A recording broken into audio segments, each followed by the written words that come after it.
Turn to Proverbs 8:36. We'll finally finish up Proverbs chapter 8 tonight and get into Proverbs chapter 9 as well. Proverbs 8:36 says, "But he that sinneth against me wrongeth his own soul. All they that hate me love death." So, of course, this is wisdom speaking, as she has been for the whole chapter. And the verse opens up here with a contrasting conjunction called but. And but contrasts what is being spoken of in this verse with what had been spoken of in the previous verse or verses. So let's look at that first part of the verse. "But he that sinneth against me wrongeth his own soul." So we learned in the previous verse, in verse 35, that whoever finds wisdom finds life and obtains favor of the Lord. It says, "For whoso findeth me findeth life and shall obtain favor of the Lord." And in the previous verses to that, we learned how to find life and favor of the Lord.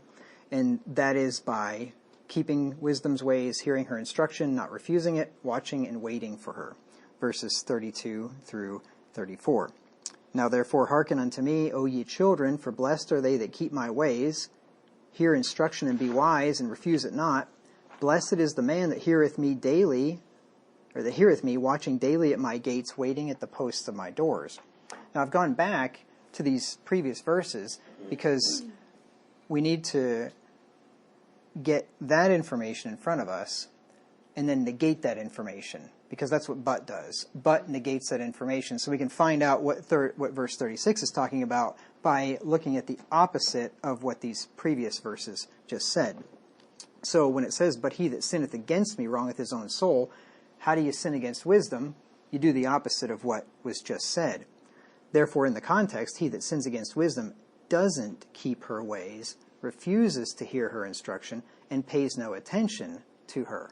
Because those other things were done to be blessed by wisdom, to get life and obtain favor of the Lord. To sin against her is the opposite then.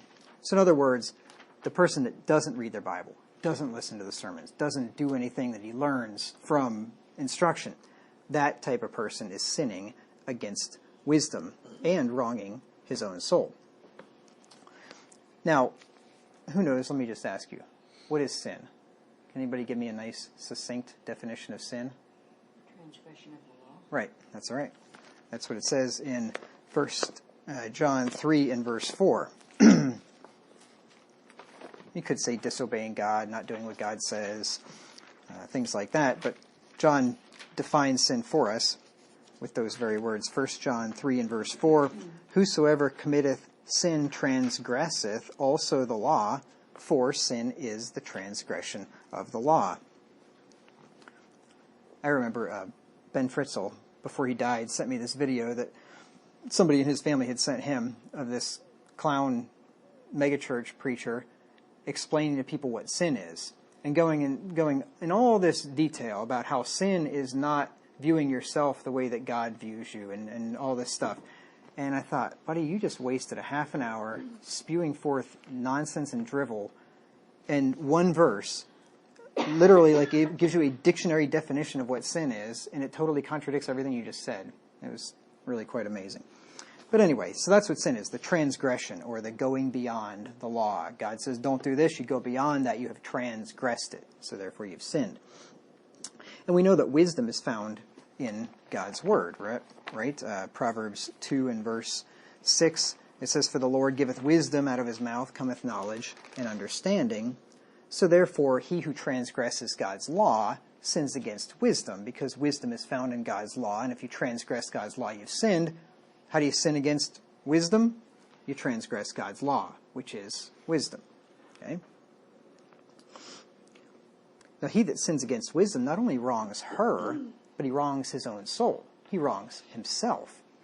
So this is one of those things where breaking God's law, which is the case with breaking most laws, is not only harmful to, and it's not only an offense to whoever made the law, but it's also detrimental to oneself. Because God's commandments are given for our good. If you turn to Deuteronomy 10 and verse 13, you get a couple of verses here. which shows us this. Now, in our fallen natures, we look at some of God's commandments and his restrictions, and you just think, well, that's not for our good. That just really puts a damper on my life and cramps my style, and there's a lot of things I'd like to do, but I can't because God says not to, and it's not really for my good. It's just, God's just trying to make me miserable. Of course, that's foolish thinking. That's childish thinking, because doesn't Braden probably think a lot of your laws and your rules?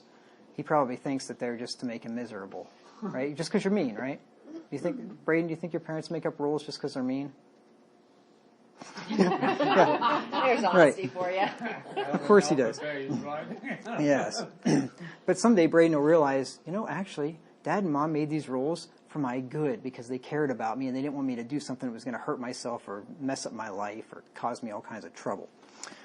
So someday Braden will figure that out when he gets older, and someday when we get older spiritually, we'll figure out that God wrote all these laws for our good too, not just to make us miserable and cut out opportunities in our lives that we wish we could have.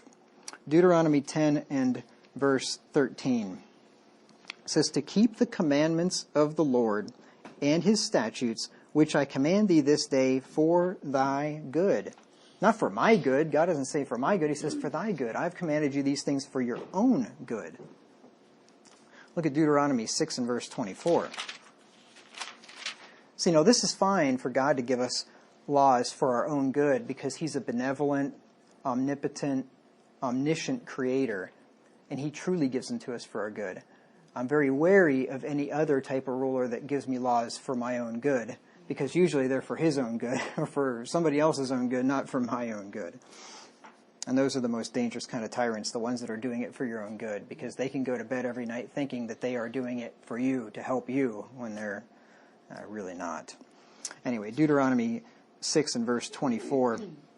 And the Lord commanded us to do all these statutes, to fear the Lord our God, for our good always, that he might preserve us alive as it is at this day. So he commanded these things for our good always. He always has our best interest in mind. We're told in Proverbs 19:8 that he who gets wisdom loves his own soul. Proverbs 19, verse 8.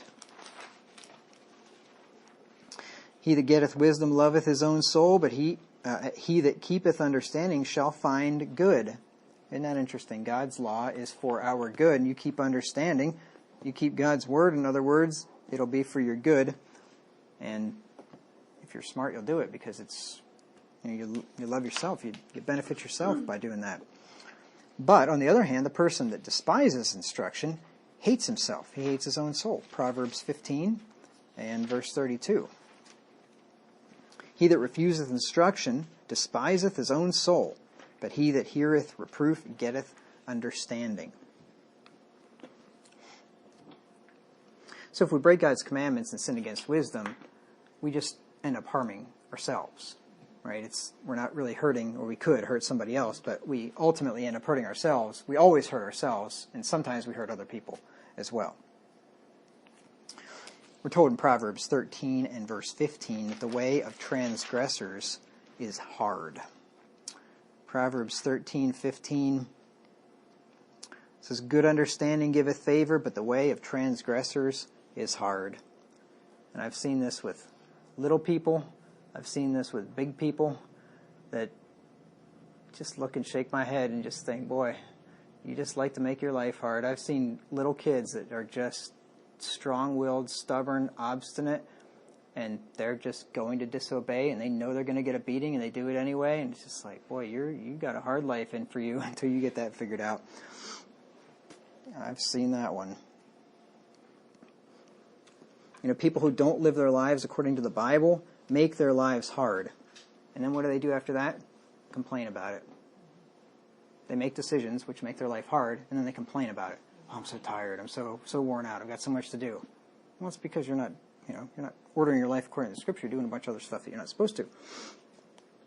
The foolishness of man perverteth his way, and his heart fretteth against the Lord. Right? And then they blame God for it. Here are some examples of men who sin against wisdom and wrong their own souls. I'll just give you a couple of them. Like the guy that disregards wisdom's instruction about adultery. You remember we looked at that back in Proverbs chapter 6. Proverbs chapter 6 and verse 32. But whoso committeth adultery with a woman lacketh understanding. He that doeth it destroyeth his own soul. He that sinneth against me wrongeth his own soul. Right? This is a perfect example of that. He hurts other people in the process, but he destroys himself also. Or here's another one. A guy that partners with a thief says that he also hates his own soul. Proverbs 29:24. Proverbs 29:24. Whoso is partnered with a thief hateth his own soul. He heareth cursing, and bewrayeth it not. To bewray means to give something away, like it said that Peter's speech bewrayeth him, I believe, right? What's the word I'm looking for? It's an indication of something, right? He hears cursing and doesn't recognize it. He's hearing the cursing, but he's not putting two and two together and saying, wait a minute here, something's wrong. This guy is partnered with a thief and he hates himself. And why would a guy that partners with a thief hate his own soul? Well, for one thing, if you're partnering with a thief, he's probably robbing you and stealing from you as well. And then, of course, you're stealing from other people, which is going to get you put in jail, which is going to ruin your life. So you partner with a thief, you are hating yourself. It says in Proverbs 20 and verse 2 that those who provoke a king to anger sin against their own soul. Proverbs 20 and verse 2. Especially in those days where the king was the law, and you provoke a king to anger and he could just put you to death. In our system, it's not supposed to work that way anyway. Wouldn't surprise me if it does, and for that matter, really. It kind of is now. Like the people, and I was not in favor of what they did at all, but the people on the January 6th so-called insurrection thing, a lot of those people are still rotting in prison, solitary confinement, haven't got a court date. It's like you sin against the government, they're going to come after you. So yeah, that was a really stupid idea. I don't know. Whoever was following those provocateurs was not using wisdom and thinking. That was a really, really dumb idea. Anyway, Proverbs 20 and verse 2 says, the fear of a king is as the roaring of a lion. Whoso provoketh him to anger sinneth against his own soul. Well, if you sin against the king, or if you provoke a king and sin against your own soul, how much more so if you provoke God to anger? Wouldn't you say you're sinning against your own soul if you provoke God to anger? How about Jeremiah 25 and verse 7? Jeremiah 25 and verse 7. It says, yet ye have not hearkened unto me, saith the Lord, that ye might provoke me to anger with the works of your hands to your own hurt. You provoke the Lord, you end up doing it to your own hurt. Just like provoking a king, you end up sinning against your own soul. And then the verse goes on to say, and this will be the last phrase of Proverbs chapter 8, all they that hate me love death. So how exactly is it that we hate wisdom? Because, I don't know anybody, I've never met a person that says, I just hate wisdom. I hate making good decisions. I try to make every decision as badly as I can. Nothing makes me more irritated than when I make a good decision and do something that's good for my life. Nobody says that, right? Nobody says I hate wisdom. I just hate getting things right. Nobody does that, right? But there are people that do hate wisdom. They just won't say it and they don't realize it. No, right? But they say ignorance is bliss. That's true, and that is a way of essentially despising wisdom, because you'd rather be dumb than smart, yeah. But still they won't come out and say they hate wisdom. They'll say something that certainly lends itself to that. So how do you hate wisdom? Well, remember, wisdom is found where? God's words, God's commandments. How do we love God? Keeping His word and His commandments. Keeping His commandments, right? John 14 and verse 15. I really don't even need to turn there. But Jesus said, if you love me, keep my commandments. So to the extent that you don't keep God's commandments, you don't love God, you don't love Jesus Christ. To that extent. If you keep every one of His commandments that you know of, then you can say you love Him fully with your whole heart. But if there are commandments where you look at it and you're like, nah, I'm not doing that one. To that extent, you don't love Jesus Christ. Any commandment that we don't keep, any bit of wisdom that we don't accept, to that extent, we're fools. To that extent, we don't love God and Jesus Christ. So we hate God when we don't keep His word, and therefore we hate wisdom when we don't keep God's word. I'll just give you here a few examples of people that hated God by not keeping His commandments. 2 Chronicles 19 and verse 2.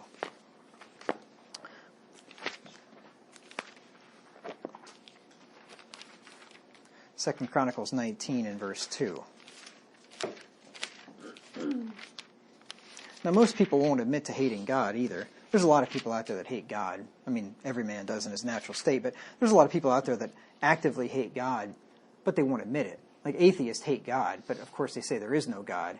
But yet some of them spend their life trying to disprove His existence and railing against Him. It's like, it's a lot of energy to spend on something you don't think exists. Right. Yeah. I mean, I don't spend any time railing against the fact that Santa Claus or the Easter Bunny don't exist. Right. I don't make websites devoted to the fact that Santa Claus doesn't exist and proving it and going on explorations of the North Pole and and all these things to prove that Santa doesn't exist. Right. But there are people literally. I mean, I knew a guy that had a website devoted to this whole God doesn't exist thing, and all of his lectures and all the things that he'd written. His whole life was devoted to the fact that God doesn't exist. I mean, this guy hated God, but he couldn't admit that he hated God, because if he admitted that he hated God, he'd have to admit that God existed. Yeah, it's really amazing. August Berkshire was the guy's name. Met him up in Minneapolis. He was quite an interesting character. 2 Chronicles 19 and verse 2.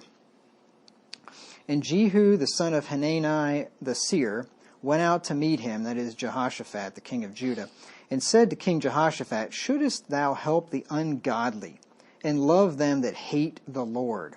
Therefore is wrath upon thee from before the Lord. He had helped Ahab, king of Israel. And Ahab, king of Israel, was not a keeper of God's commandments. Ahab, king of Israel, didn't want anything to do with God. It was said of him that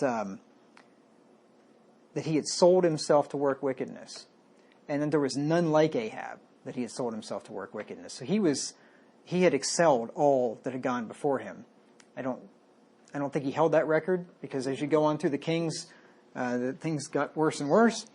But he was a wicked king, and he hated the Lord. Though I don't remember of him saying, I hate the Lord. I'm sure he didn't say that. But he did by his actions. We're told in Proverbs 14 and verse 2 that they that are perverse in their ways despise God, which is another way of saying they hate God. So you don't have to say, I hate God, to hate God. All you have to do is be perverse in your ways.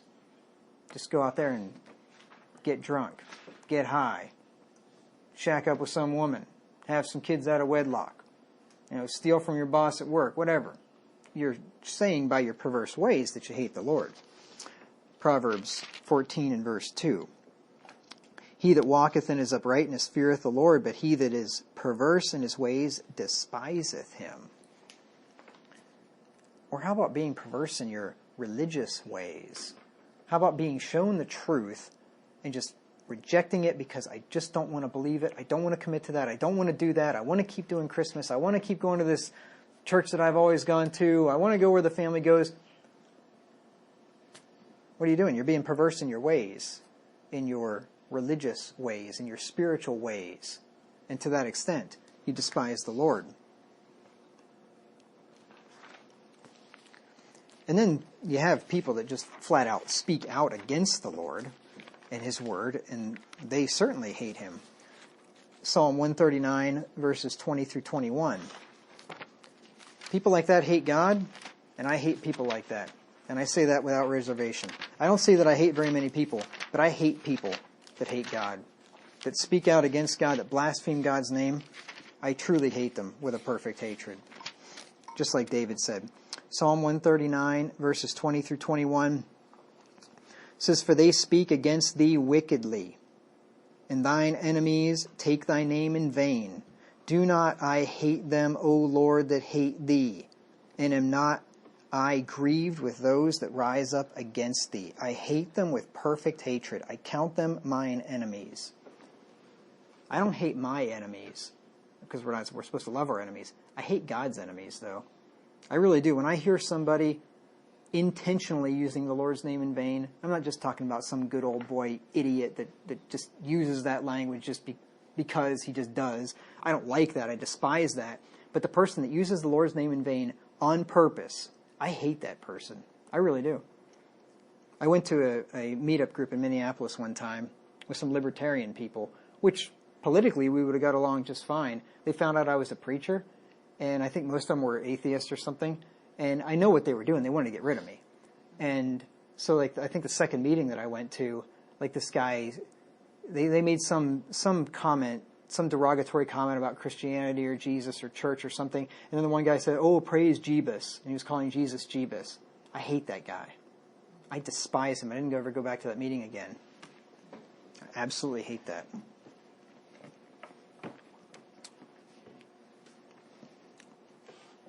Those who are friends of the world are enemies of God. James 4 and verse 4.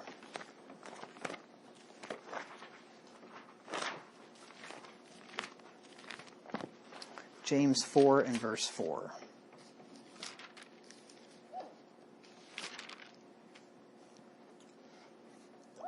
It says, "Ye adulterers and adulteresses, know ye not that the friendship of the world is enmity with God? Whosoever therefore will be a friend of the world is the enemy of God."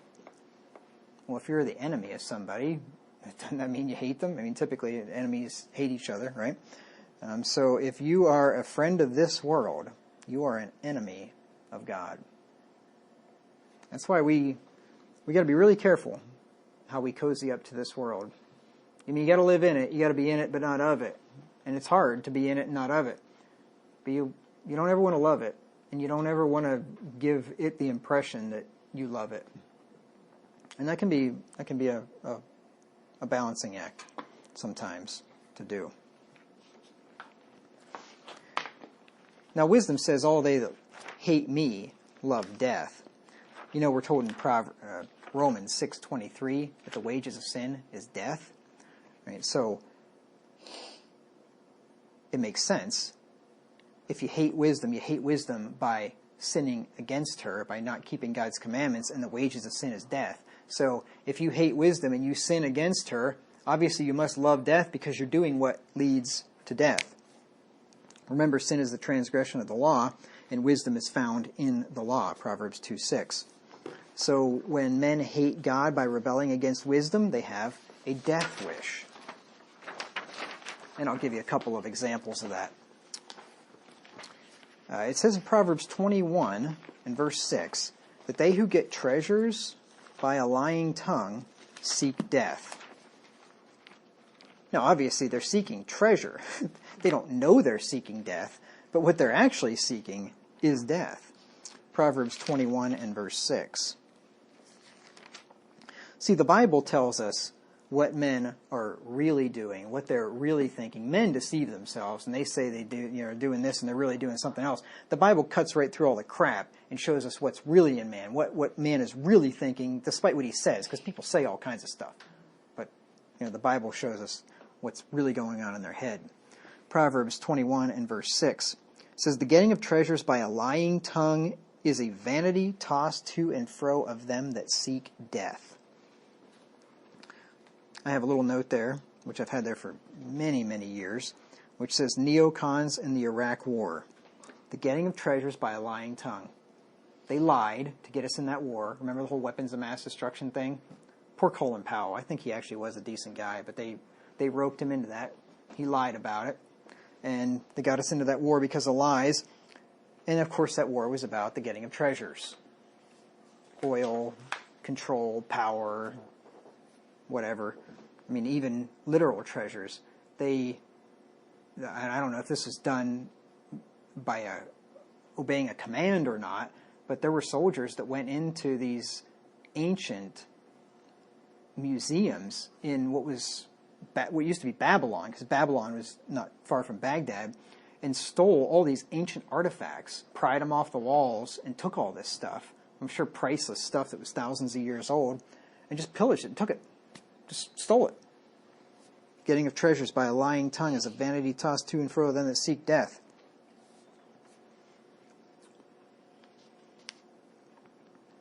And then, of course, those who refuse wisdom's instruction and commit adultery or fornication with strange women are flirting with death.